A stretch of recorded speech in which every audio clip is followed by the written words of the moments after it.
Saúdo-vos com a paz do Senhor. Podeis assentar, por gentileza, muito obrigado.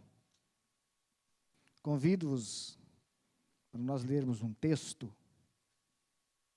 Você que tem a possibilidade de fazer a leitura, vamos ler juntos, Evangelho de Jesus, segundo escreveu Mateus, capítulo de número 16, a partir do versículo 13. Evangelho de Jesus, segundo escreveu Mateus, capítulo de número 16, a partir do versículo 13. É uma honra estar aqui mais uma vez, cultuando a Deus junto com a igreja, de uma forma maravilhosa. Todos encontraram? Diz-nos assim, Mateus, capítulo 16, versículo 13. E, chegando Jesus às partes de Cesareia de Filipe, interrogou os seus discípulos, dizendo: quem dizem os homens ser o Filho do Homem? 14. E eles disseram, uns João Batista, outros Elias, e outros Jeremias, ou um dos profetas. 15. Disse-lhe ele: e vós, quem dizeis que sou? 16. Simão Pedro respondendo, disse: tu és o Cristo, o Filho do Deus vivo. 17. E último. E Jesus respondendo, disse-lhe: bem-aventurado és tu, Simão Barjonas, porque não foi carne nem sangue que te revelou, mas meu Pai que estás nos céus. Amém? Repete comigo, por gentileza. Motivados pelo propósito errado. Foi para ensaiar, né? Motivados pelo propósito errado. Para fechar, isso precisa inculcar. Vamos lá? Motivados pelo propósito errado. Quando a gente lê esse texto com o seu contexto, e para a gente trabalhar essa temática, motivados por um propósito errado, dentro deste texto lido e a sua contextualização, a gente precisa entender que quando Jesus está exercendo o seu ministério, ele está exercendo em um cenário de caos. Pelo menos um caos em 3 aspectos.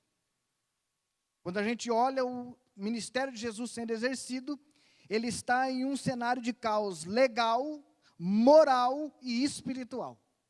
Jesus, ele começa a trabalhar por um plano que já havia sido prometido da parte de Deus, em um cenário onde tem esse caos nesses 3 aspectos. Quando a gente fala legal, na parte social, moral é na parte de caráter e espiritual é nos princípios divinos. Jesus está inserido em meio a uma sociedade que está definhadamente falando dentro desses 3 aspectos. Se a gente olhar aqui, João no capítulo 5, versículo de 1 a 4, nós vamos ver que havia uma festa em Jerusalém. Só que também naquele contexto, se a gente lê este texto com esses 4 versículos, nós vamos ver que havia um tanque. E no tanque havia uma multidão de enfermos. Uma multidão de enfermos, há uma pluralidade, coxos, cegos e paralíticos. Então havia um grupo fazendo uma festa, como se nada estivesse acontecendo, seria a área política daquele tempo, mas havia um grupo de pessoas doentes, sem nenhum atendimento. E eles eram abençoados de forma condicionada. Pelo menos por 2 razões. Primeira, o anjo teria que descer de tempo em tempo. Segunda, aquele que descesse na água agitada, após o anjo descer, seria curado. Então eles tinham um caos em um aspecto social. E Jesus está inserido nesse contexto. Jesus vem para mudar a situação deste contexto. Quando a gente olha no aspecto moral, caráter, se a gente for ler Lucas 18, do versículo 18 ao 23, a gente vai ver como que estava sendo moldado o caráter daquelas pessoas. Um príncipe chega para Jesus, possivelmente alguém que tinha noção da palavra na época, e vai perguntar o que era necessário fazer para ser salvo. Jesus começa a citar as ordenanças, os mandamentos. Ele vai dizer que tudo aquilo ele já cumpria de uma forma um tanto que prática. Quando Jesus diz para ele, parafraseando, para haver um desapego, ele então se entristece. Ou seja, a gente entende que não é o problema da posse, é entender que as bênçãos espirituais estavam condicionadas ao que se tinha, ao que se possuía. Então, dentro de uma questão moral, o caráter daquelas pessoas, eles estavam agindo desta maneira. Então, era um caos também no aspecto moral, Moisés. Porque ele entendeu como tudo aquilo que eu tenho é o que faz eu ser espiritual. Senão ele não havia se entristecido quando Jesus disse para ele: você precisa deixar o que você tem e me seguir. Em um aspecto espiritual, eles também estavam em um declínio. Se a gente ler Mateus 21, e versículo 12, vai dizer que Jesus chega no templo. E é interessante que, se a gente ler um contexto de João 8, Jesus está escrevendo na areia, e era no templo. Como vai dizer o Salmo 100, que é para a gente se alegrar a partir do momento que a gente entrar nos átrios da casa do Senhor. Ou seja, Jesus estava no pátio. Olhando no pé da letra, a gente imagina que o templo estava sujo. Não, ele estava no pátio. E aqui as pessoas estavam vendendo, fazendo câmbios no pátio, no templo. Estavam quebrando princípios espirituais. Porque era para as pessoas trazerem um sacrifício arrumado por eles mesmos. Um dia alguém chegou para mim, falou assim: nós não podemos mais vender as coisas aqui na igreja, porque a Bíblia diz que Jesus chegou e foi derrubando tudo que as pessoas vendiam. Eu falei: não, mas não é esse o contexto. O que eles estavam fazendo era crime espiritual. O que nós fazemos é levantar fundos para que a obra tenha prosperidade. O que eles estavam fazendo era facilitando o sacrifício. Você não teria que ir lá e procurar, adquirir o animal, caçá-lo e trazer. Não, já tinha alguém vendendo para facilitar. Então eles estavam, aquele cenário que Jesus vai exercer o seu ministério, era um cenário de um caos legal, moral e espiritual. E olhando para esse contexto, aquelas pessoas estavam motivadas por um propósito errado.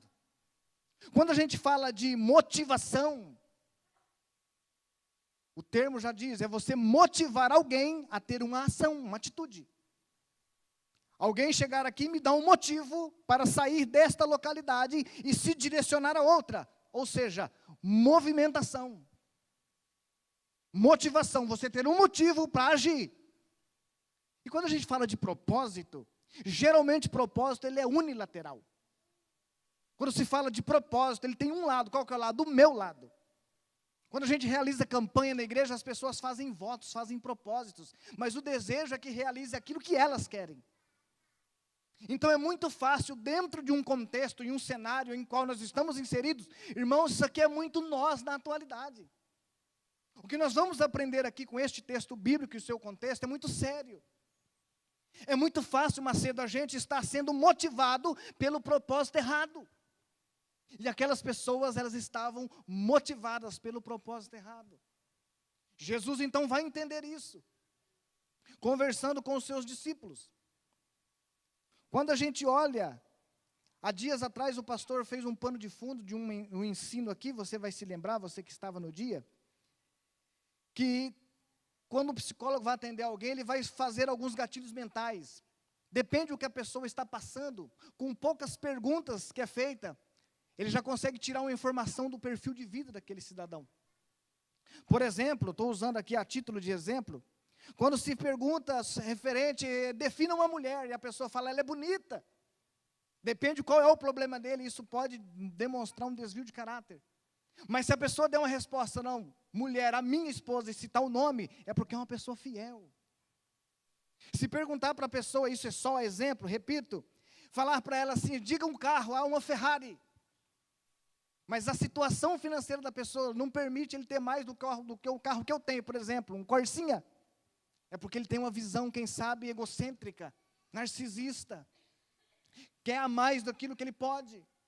Quando se fala, por exemplo, defina criança, bagunça. É porque não tem estrutura para educar. Mas se responder assim, olha, é herança de Deus, então vai estar disposto a trabalhar para que o nome de Deus naquela vida seja glorificado. E Jesus vai fazer isso com eles. Jesus vai fazer isso. Eles estão motivados, todo aquele contexto está motivado por um propósito errado. E Jesus vai chegar para os discípulos e vai falar assim: quem que as pessoas estão dizendo que eu sou? No texto lido de Mateus 16, 13 ao 17, qual que é o primeiro personagem que eles dizem que eram Jesus? Qual que é o primeiro da lista? Na ordem do texto. Está no versículo de número 14. Qual que é o primeiro personagem? Se for possível pôr lá, não sei se é. Qual que é o primeiro personagem que as pessoas dizem que era Jesus?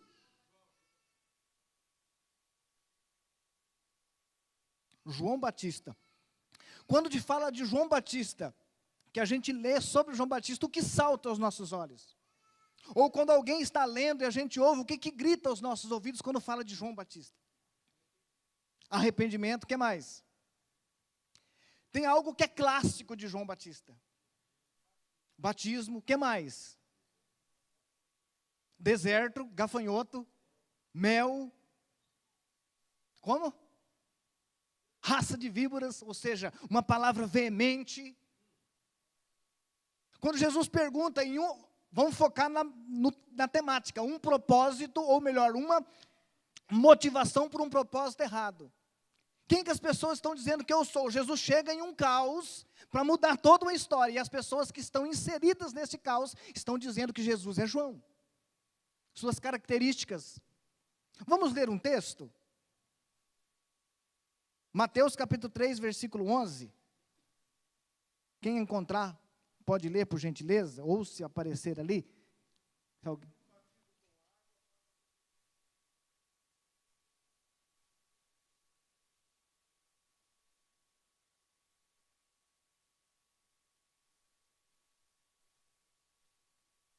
Uma característica, obrigado, que marca João é que ele era um precursor, um arauto, entre todas as que já foram citadas aqui. Então, quando foi perguntado, quem que sou eu? Motivados por um propósito errado, é João. Quando fala João, Moisés já imagina alguém que só está apenas representando. Era a visão que eles tinham de Jesus. Que Jesus era apenas um representante, porque João desse texto deixa claro que ele é apenas uma representação, ainda viria aquele que realmente seria. E o que acontece com João? Qual que é o fim de João? Mateus 14, 10 a 12. Qual que é o final na vida de João? Mateus 14, da mesma forma, quem quiser ler.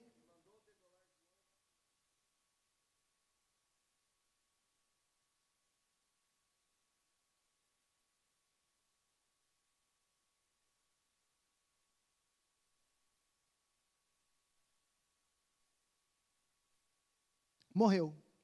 Então, quando perguntaram quem que sou eu, para os homens eles diziam, alguém que é apenas uma representação e que vai morrer e acabar. Era a visão que aquelas pessoas, naquele cenário, estavam motivadas por um propósito errado. Era como que eles viam Jesus. Qual que é o segundo personagem do texto inserido? Elias. Quando fala de Elias, o que vem na mente? Fogo. O que mais? Chuva, seca. Profeta, o que mais? Caverna. Como? Multiplicação. Mas um clássico que quando a gente fala de Elias, vem na nossa mente, é que ele tinha um poder na oração e profetizava. 17 de 1 Reis, a gente pode conferir isso ali. Agora olha que coisa interessante. Só que não eram só essas as características de Elias. 1 Reis 19, 3. Vamos ver o que está escrito lá? 1 Reis 19, 3. 1 Reis 17, 1 fala que ele orava, que ele tinha uma fala de oração com muita intimidade com Deus. Jesus também orava. Jesus também liberava palavras proféticas, como o Elias. 19, 3.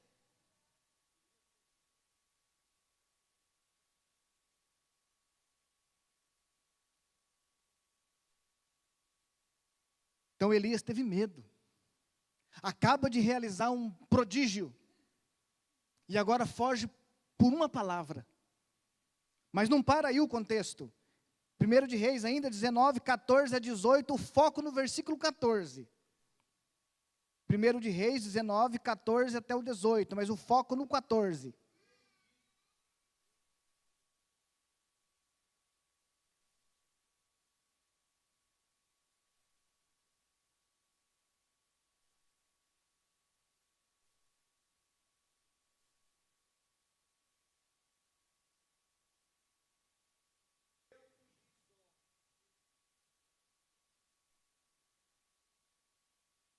Até o 18?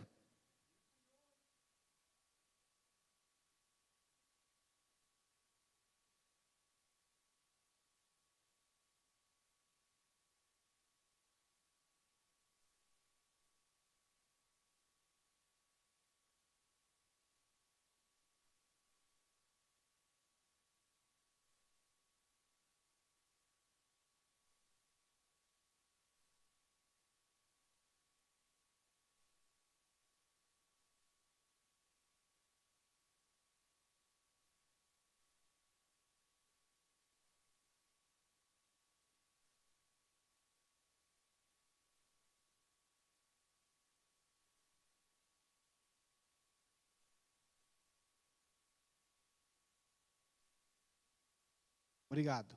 Então ele é uma pessoa que ele orava, que ele tinha uma palavra profética, só que ele tinha medo. E ele, nesse contexto, ele vai dizer que apenas ele era fiel. Versículo 14. Mas Deus vai mostrar para ele no versículo 18 que não, tinha mais 7.000 pessoas que ainda estavam permanentes, de uma forma fiel. Aí Elias tem um fim, 2 de Reis, capítulo 2, versículo 11. 2 de Reis, capítulo 2, versículo 11. Se aparecer na tela, que alguém quiser ler, ou ler no texto bíblico.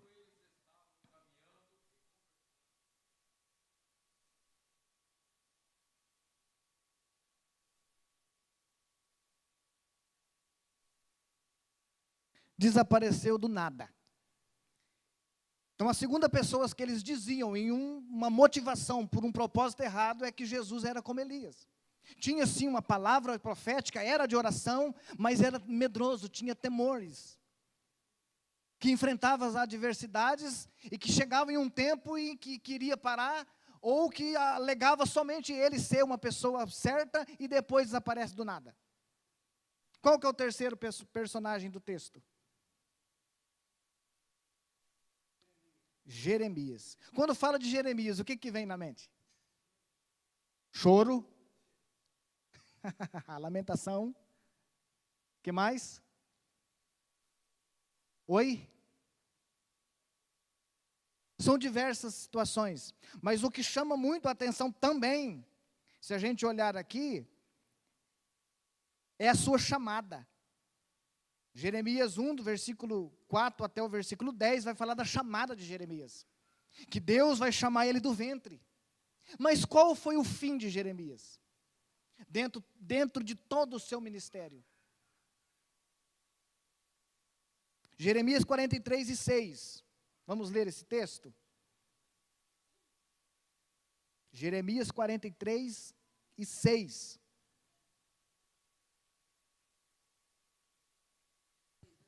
Isso, e 6.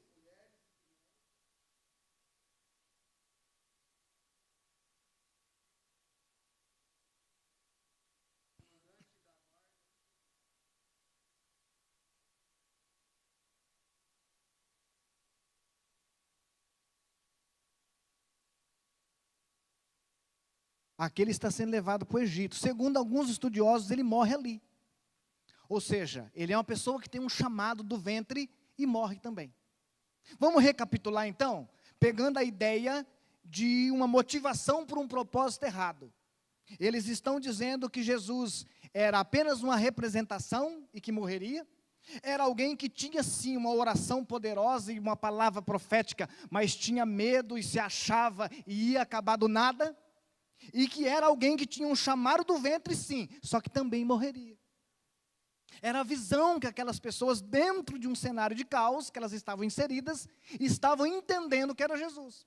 Ou seja, elas estavam motivadas por um propósito errado. E isso é muito sério quando a gente olha para as nossas vidas. É claro que eu não vou apontar aqui exemplos, isso aí é uma reflexão para a minha vida, você faça para a sua, que nós venhamos a fazer para as nossas vidas, mas qual é a motivação do propósito de nós estarmos aqui hoje? É uma fala de ensino, é para nós refletirmos. O que nos mantém a estar nos cultos, nas nossas congregações, em todos os locais que tem? O que nos motivou? Qual o propósito que fez com que a gente fosse naquela vigília de terça para quarta passada? Se a motivação for pelo propósito errado, nós vamos ver pessoas e mais pessoas simplesmente sendo frustradas. E aí direcionando a responsabilidade para a direção, para Deus, para o Espírito Santo, para qualquer tipo de ser que seja, menos entender que a motivação dele ou dela ou minha está sendo pelo propósito errado. Agora nós vamos ver o que Jesus pergunta para os discípulos. Quando Jesus pergunta aos discípulos, e vós, quem dizeis que sou? Note que o versículo 13, seus discípulos, está no plural. Há uma ideia que estão todos eles ali. A ideia é que estejam todos eles. Quem foi que respondeu? Versículo 16. Quem que responde? E os outros 11? Que possivelmente, pelo texto do versículo 13, dizer seus discípulos, há uma possibilidade de estar todos juntos, os 12. Porque somente um responde.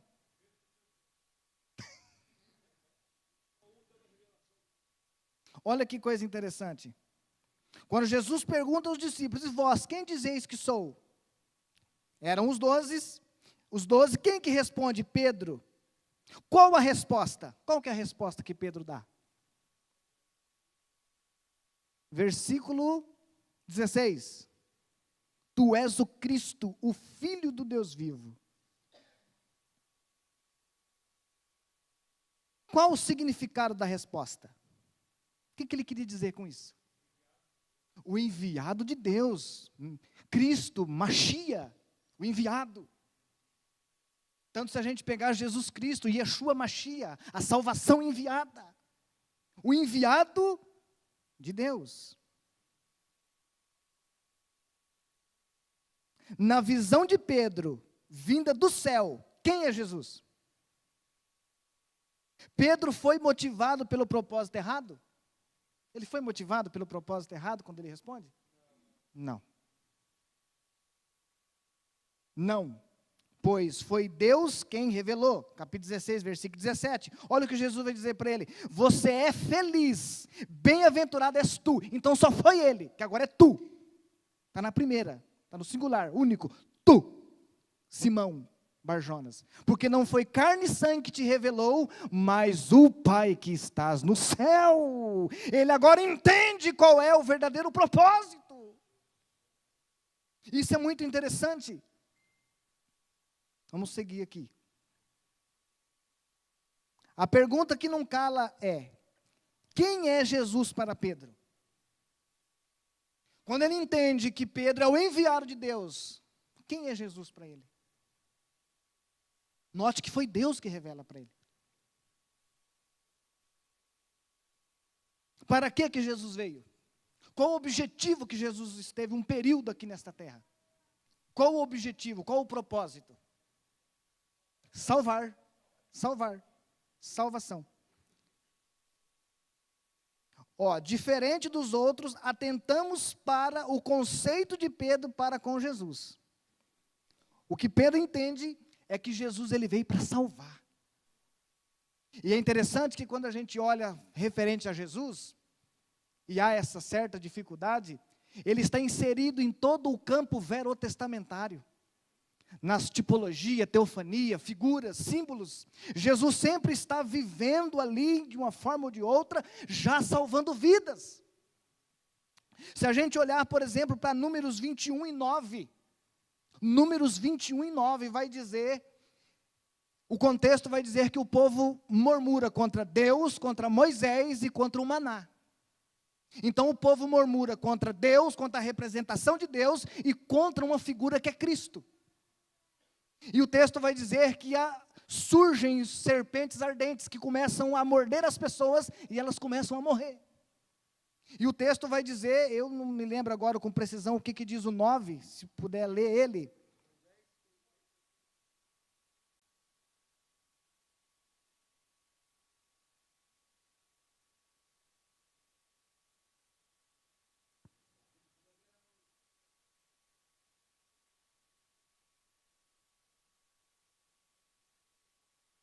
Agora vamos fazer uma conexão com João 3,14.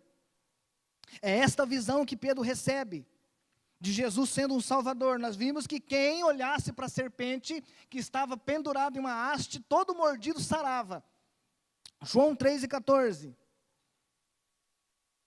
Assim como Moisés levantou a serpente no deserto, também é necessário que o Filho do Homem seja levantado. Vai ter versão que vai dizer, no madeiro, e o nome do Senhor vai ser glorificado. É isso que Pedro está dizendo, Jesus, ele já está salvando. É isso que Pedro está dizendo. Se a gente ler Êxodo 16 e 15, por exemplo, vai aparecer o contexto do maná. Também uma figura de Cristo. Que a ordem era, vocês vão pegar uma quantidade por cabeça de pessoas que tem em cada tribo. Uns vão colher mais, mas não vai sobrar. Uns vão colher menos, mas não vai faltar. É para colher apenas a quantidade diária. Isso não é muito parecido com a ação de Cristo? Não é porque o irmão recebeu mais que vai faltar para mim. Não é porque eu recebi menos que vai faltar. Não é porque ele recebeu mais que vai sobrar. O que Jesus tem é diário. Nós não precisamos tentar pegar bênçãos de hoje e guardá-las para amanhã e viver de passado que vai apodrecer. Alguém tentou guardar o maná de um dia para o outro, ordenado a não ficar sobrando, e vai dizer que deu bicho e cheirava mal. Essa é a ação de Jesus nas nossas vidas. Jesus já salvando desde o Antigo Testamento. E Pedro recebe essa visão. O Senhor é o enviado de Deus, a salvação enviada. Aí se a gente pegar também João 6, 48 a 51, se for possível por ali, João 6, 48 a 51. Eu sou o pão da vida. Vossos pais, Jesus, vou parafrasear o que ele diz, comeram o pão do deserto e morreram. Este é o pão que desce do céu, para que todo aquele que dele comer não morra. 51 e último. Eu sou o pão que desceu do céu. Se alguém comer deste pão, viverá para sempre. E é o pão que eu darei pela vida do mundo, é a minha carne. Jesus já estava salvando no passado, está salvando agora e vai continuar salvando. É esta a visão que Pedro teve. E é tão interessante que nesse contexto de João 6, nós vamos ver no versículo 66 ao 68, algo muito interessante. João 6, 66 ao 68. Se alguém quiser ler os versículos, João 6 está nesse contexto, 66 ao 68.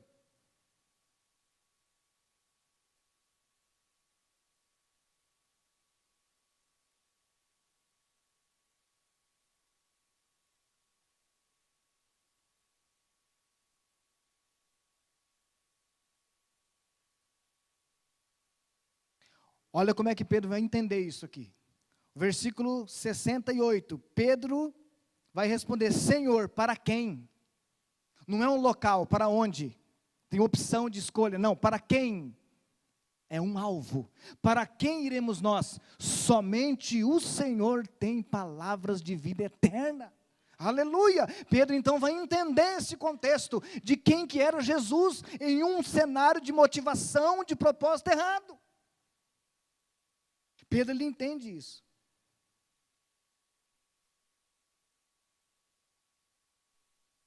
Alguém que recebe algo de Deus, mesmo assim pode ser motivado pelo propósito errado? Sim ou não?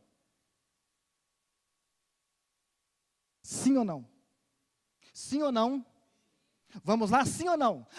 Vou repetir. Ó, alguém que recebe algo de Deus, mesmo assim pode ser motivado pelo propósito errado, porque o que ele recebe é de Deus. Jesus vai dizer isso. Não foi carne nem sangue que te revelou, mas o meu Pai. Sim? Por quê? Por quê?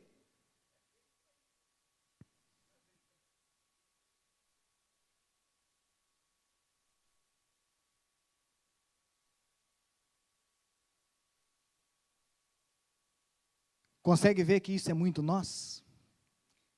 Deus revela, ponto. Vai depender da minha pessoa aceitar aquilo que Ele revelou para mim e colocar em prática. Ou seja, Pedro recebe a revelação de Deus, em um cenário onde todas as pessoas contextualizadas estavam vivendo a motivação por um propósito errado. Ele recebe o que é certo, quando ele diz que Jesus é a salvação, é tudo isso aqui que a gente meditou e teria mais coisas, mas ele não segue o padrão. Isso aqui é preocupante. É para a gente ficar meditando. Qual que é a motivação? Qual o propósito? Será que ele está certo? A grande problemática é esta. Nós recebemos a revelação de Deus, mas não conseguimos permanecer nela. Ó, que coisa interessante. Mateus 16 e 21 ao 23. Está no mesmo contexto. Um pouquinho para frente do texto que nós lemos.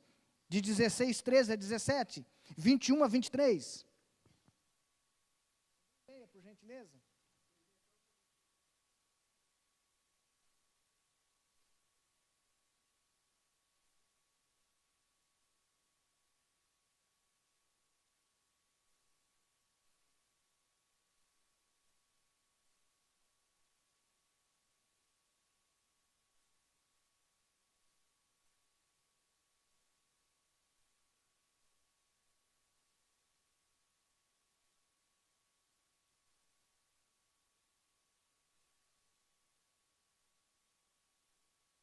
Consegue entender? Está no mesmo contexto.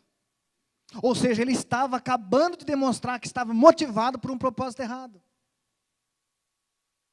Isso é ou não é o que nós estamos vivendo nos últimos dias? Quantas pessoas a gente encontra e elas vêm trazer desabafos dizendo que as coisas estão ruins? Foi falado ontem isso aqui, né? É impossível a gente pensar que alguém pode reclamar da vigília, mas teve pessoas às vezes que reclamou. Então a motivação é pelo propósito errado? Porque não tem o que dizer daquele trabalho. Nós sentimos ali a presença de Deus. A unção, a glória, a graça que estava ali é muito maior do que qualquer outro tipo de problema. É isso aqui que está acontecendo e a gente enfrenta isso no nosso cotidiano. Ele recebe a revelação de Deus e continua sendo motivado por um propósito errado. Que diferença que tem agora daquelas outras pessoas que diziam que Jesus era apenas João? Em um aspecto de espiritualidade, é claro, porque aquelas pessoas passaram, as figuras verotestamentárias passaram, só que Jesus é eterno. Olha a diferença. E se nós não tomarmos cuidado, a gente se encontra no mesmo cenário. Em um cenário de caos e motivados por um propósito errado. Isso é muito sério. Mateus 26, 31 a 35. Melhor, vamos retroceder nesse aqui, ao versículo 23. Vamos voltar um pouco, ao 17. Jesus respondeu e disse: bem-aventurado, ou seja, feliz és tu, Simão, porque não foi carne e sangue que te revelou. Agora, ao 23, ele chama Jesus a par no 22, e no 23 ele vai dizer assim, Jesus vai dizer para ele, porém, voltando, disse a Pedro, para trás de mim, Satanás, que me serves de escândalo. Agora o final do versículo é incrível, porque não compreendes as coisas que são, mas só as que são. Inverteu o 17. Foi Deus que revelou e não carne. Agora inverte, não foi Deus que te revelou isso, você só entende o que é dos homens. Estava motivado por um propósito errado. E teve uma experiência com Deus. Quantas pessoas chegam no culto de festa, no culto de domingo, e sentem uma glória, se manifesta uma presença tremenda, mas toda aquela movimentação, aquela ação do Espírito Santo, não conseguiu mudar ela. 26, 31 a 35. 26 de Mateus. Motivados por um propósito errado. Mateus 26, 31 a 35. Então Jesus lhe disse: esta noite todos vós desertareis, pois está escrito: ferireis o pastor e a ovelha, e as ovelhas do rebanho se dispersarão. 32. Todavia, depois da minha ressurreição, irei adiante de vós para a Galileia. 33. Mas Pedro respondendo-lhe: ainda que todos desertem, eu nunca te desertarei. 34. Jesus lhe disse: em verdade te digo, que esta noite, antes que o galo cante, 3 vezes me negará. 35.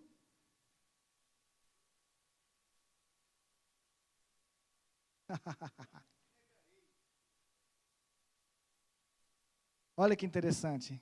35, né? Pedro lhe respondeu: ainda que seja necessário morrer contigo, de modo nenhum te negarei. Jesus avisa ele. Vou parafrasear com a temática: Pedro, você está sendo motivado pelo propósito errado. É o aviso. João 18 e 10. João 18 e 10.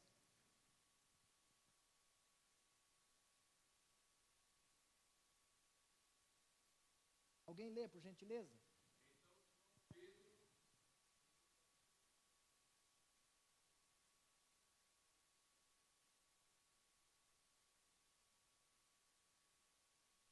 Olha aí. Ele vai dizer que não, que Jesus era para ficar em paz, que ele não poderia morrer. Jesus repreende ele. No contexto seguinte, Jesus vai avisar ele: você vai me negar. Não, ainda que todos neguem, eu não nego.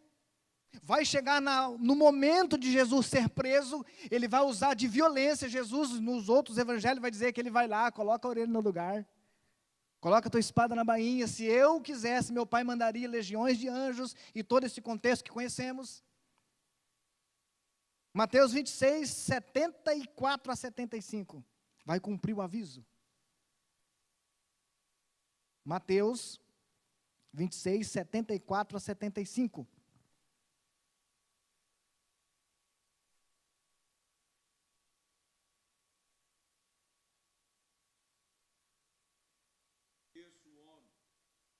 Imediatamente o galo cantou. Pedro lembrou-se das palavras de Jesus.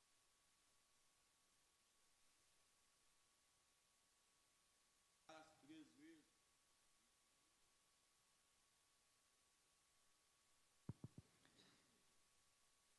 Motivado por um propósito errado.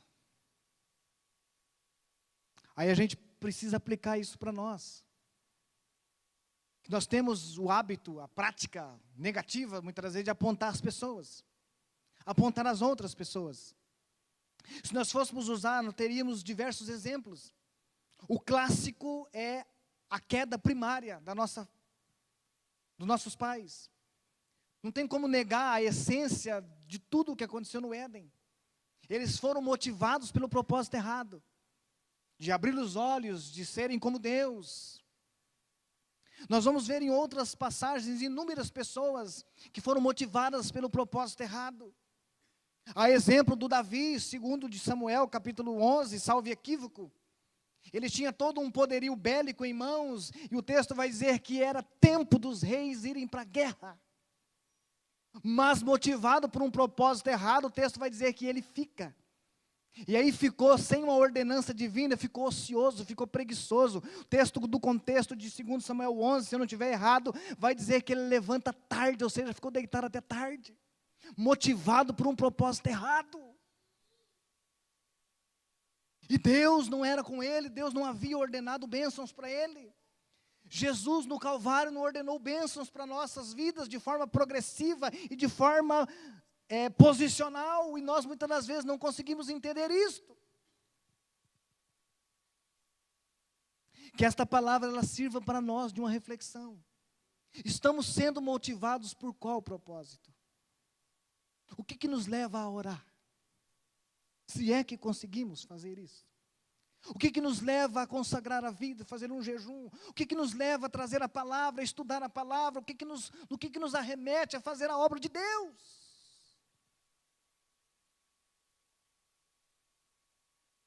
Motivados por um propósito errado. É por isso que tem tantas pessoas doentes, espiritual. É por isso que a gente olha e vê diversas situações negativas acontecendo. Eu quero parar aqui. Que nós possamos ficar com esta reflexão. Nós aprendemos aqui que motivados por um propósito errado, só atrapalha. Posso fazer uma oração, pastor? Vamos orar? Que nós possamos refletir. E nesta oração, pedir para que Deus venha nos orientar a não sermos de modo nenhum motivados pelo propósito errado. É a mesma coisa de ler um texto e não interpretá-lo corretamente. A aplicação será inadequada e não vai ter eficácia nenhuma. Não vai cumprir, porque esta palavra é santa, ela é sagrada. Aleluia! Ou seja, se nós estivermos sendo motivados por um propósito errado, nós vamos viver frustrados. Jesus vai voltar, e se nós descermos a tumba fria, ou estivermos vivos, não teremos ouvidos espirituais para ouvir o soar da última trombeta. Então, a oração que eu quero fazer junto com a igreja é que possamos começar a viver motivados por um propósito correto. Fazermos uma autoanálise, uma introspectiva, acho que é isso. Exame pessoal. Qual é a motivação? Ou a motivação é por qual propósito? A gente acaba usando esse exemplo. O que me trouxe aqui hoje? Só porque estava escalado? Cumprir 1h30 de culto? E trabalhar lá na chácara porque dá tempo integral na igreja? Dirigir o departamento porque ele tem um status? Isso vai conflitar as nossas frustrações. E pode ser que boa parte delas é porque nós estamos motivados pelo propósito errado. Já imaginou a frustração de Pedro? Jesus revela para ele, ó, o Pai te revelou, veio de cima isso aí. De repente, você não entende nada que é de cima, se o negócio é só aqui. Sua visão é só na horizontal. De vertical você não tem nada. Está repreendido você. Já imaginou que triste? Não, Jesus, com o Senhor eu vou até o fim, eu não nego. Morro se for necessário. Não, você vai negar. Violento. Não literariamente falando, mas de espírito. Não entendia nada. Na visão dele, Jesus ia restaurar o reino de forma literária. Então tinha que ser na espada. E depois cumpre o que Jesus fala. Que possamos não ser motivados pelo propósito errado. Podemos orar? Querido Deus e eterno Pai, muito obrigado nesta noite por estar na Tua presença. Alai, sou, cantarabassúria. Pai querido, que ao meu viver, Pai, eu possa colocar isso em prática. Não ser motivado por algo errado, Pai, por um propósito errado. Ajuda, Senhor, a igreja, Pai, a nós como igreja, como corpo do Senhor. Pai querido, a estarmos cada vez mais focados na Tua presença. Pai querido, que possamos receber aquilo que o Senhor nos mandou, Pai do céu. Ah, Senhor, e guardar no nosso coração. Não somente guardar, mas colocar em prática, Senhor. Ah, venha nos abençoar, ó Pai, a entender quais são os projetos que o Senhor tem para as nossas vidas. Oh, Jesus querido, muito obrigado, Pai, por essa oportunidade. Ah, Jesus amado, nós precisamos de Ti, Senhor. Pai querido, neste momento, em nome de Jesus, em nome de Jesus, em nome de Jesus.